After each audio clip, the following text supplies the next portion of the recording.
Nordal Lelandais a avoué. Le principal suspect dans l'affaire de la disparition de la petite Maëlys a conduit les enquêteurs sur les lieux où il a commis le crime en août dernier. Les Russes s'imposent en patinage, un troisième titre norvégien en ski de fond et la nage annulée, c'était il y a 50 ans, jour pour jour, et c'est à suivre dans ce journal.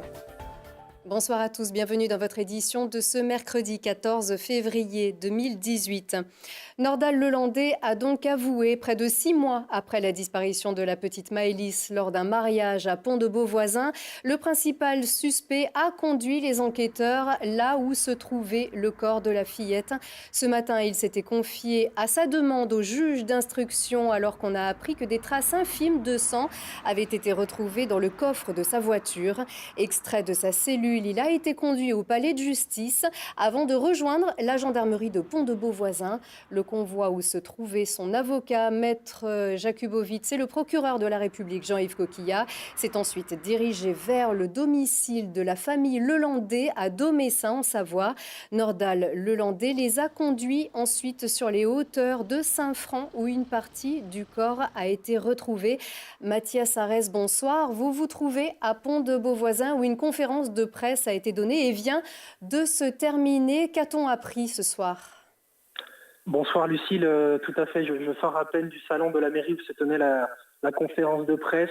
Face à nous, un procureur Coquillat blême. Il nous a fait savoir que dès que Nordal Lelandais a appris pour la découverte des traces de sang dans son véhicule, il a immédiatement demandé une entrevue avec le procureur.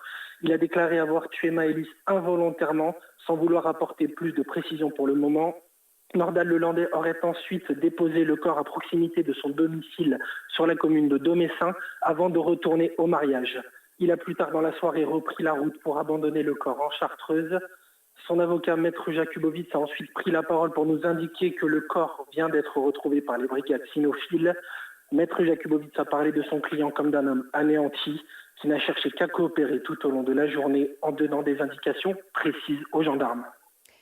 Alors, il l'aurait tué accidentellement. Est-ce qu'il s'est exprimé, en fait là-dessus ? Non, pour le moment, Nordal Lelandais n'a pas souhaité faire de commentaires avant de retrouver le corps. C'est dorénavant chose faite. On devrait en savoir plus assez vite. Et sur les autres affaires, et notamment les ossements retrouvés du caporal Noyer, est-ce qu'il s'est exprimé là-dessus ? Son avocat, maître Jakubowicz, n'a souhaité pour le moment faire aucun commentaire sur les autres affaires en cours. Il a simplement indiqué que plus aucune demande de remise en liberté ne sera faite. Très bien, merci beaucoup Mathias pour ces informations. On apprend ce soir que l'homme qui avait été retrouvé dans une supérette en feu à Échirolles dans la nuit de lundi à mardi est décédé. Ce travailleur intérimaire qui remplaçait le propriétaire de l'établissement en vacances dormait à l'arrière de la boutique lorsqu'il a été pris au piège des flammes. Il avait été retrouvé gravement brûlé et en arrêt cardio-respiratoire. Les secours avaient pu le réanimer avant son transport au CHU de Grenoble. En bref, le barreau de Grenoble s'associe au mouvement national Justice morte demain jeudi contre la réforme nationale de la carte judiciaire. Mais le tribunal de grande instance de Grenoble ne devrait pas être impacté. Cette journée vise à sensibiliser le public sur le risque de voir disparaître la justice de proximité. Inutile d'appeler SOS Médecins pour espérer une visite en cette période d'épidémie de grippe et autres maladies saisonnières. Le centre d'Échirolles interrompt ses visites à domicile. Les praticiens expriment leur colère après un certain nombre de mesures qui mettent à mal leur activité. Les précisions au micro de Charlotte Faulkner. Depuis quelques mois, dans un premier temps, on est de plus en plus surchargé par l'activité, notamment de l'activité de visite à domicile en journée de semaine normale, qui est déjà un acte très mal rémunéré.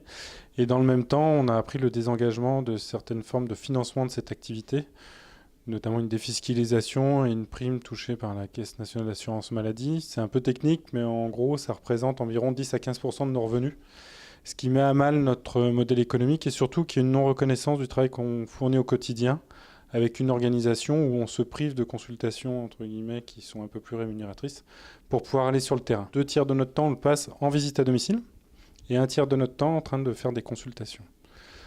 Avec le désengagement de ces primes, notre modèle économique est mis tellement à mal qu'on risque d'inverser. C'est-à-dire qu'on va passer 2 tiers de notre temps en consultation pour 1 seul tiers de notre temps en visite.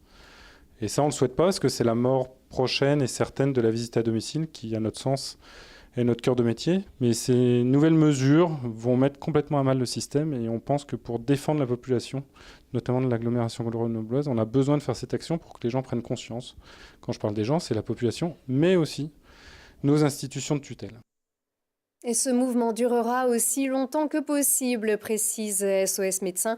21 médecins associés font partie de cette équipe indépendante. Notre clin d'œil, comme chaque soir, aux 50 ans des JO de Grenoble. Que s'est-il passé ce 14 février 1968 ? Marie-Caroline Abrial vous offre les actualités.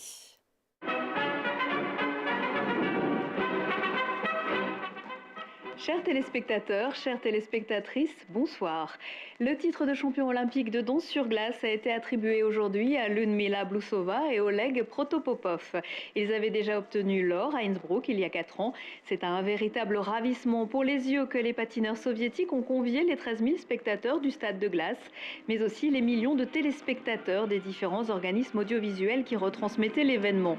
En couple sur la glace comme à la ville, les soviétiques, madame, toutes de rose vêtues, monsieur dans un costume noir de facture classique, avaient choisi d'évoluer sur la sonate au clair de lune de Beethoven.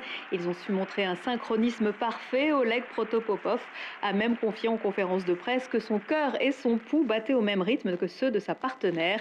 La médaille d'argent a été attribuée à un autre couple représentant l'URSS, médaille de bronze pour l'Allemagne. Rappelons que les Français avaient dû déclarer forfait sur blessure. En patinage de vitesse, c'est l'Allemand Erhard Keller, déjà recordman du monde, qui s'est adjugé le titre de champion olympique du 500 mètres devant le Norvégien Thomassen et l'Américain McDermott. Il convenait de ne pas manquer son départ. Près de 40 faux départs ont été enregistrés par le pointilleux starter.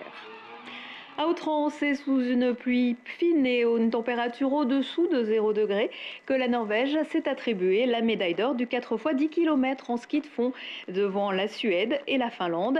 C'est la déroute pour les Français qui terminent 11e. Les Scandinaves obtiennent ainsi leur 3e titre olympique en fond.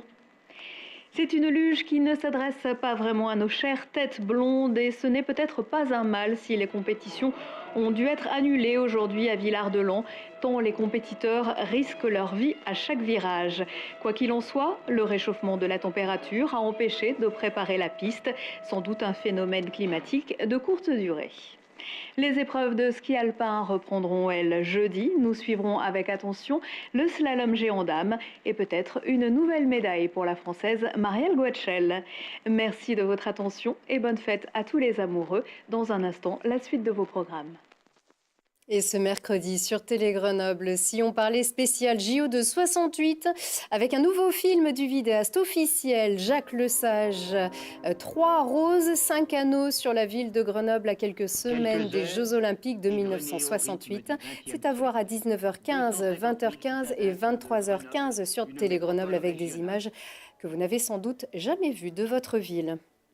Et je vous rappelle l'information principale de ce mercredi. Le corps de la petite Maëlys a été retrouvé. Le principal suspect, Nordal Lelandais, a avoué. Le procureur de la République a donné une conférence de presse ce jour en indiquant que Nordal Lelandais leur avait confié qu'il avait tué involontairement la fillette. Les précisions seront à venir probablement ces jours-ci. Vous en saurez plus dans nos prochaines éditions. Et merci beaucoup de nous avoir suivis. Prochaine édition dans 1 heure. Très bonne soirée à tous.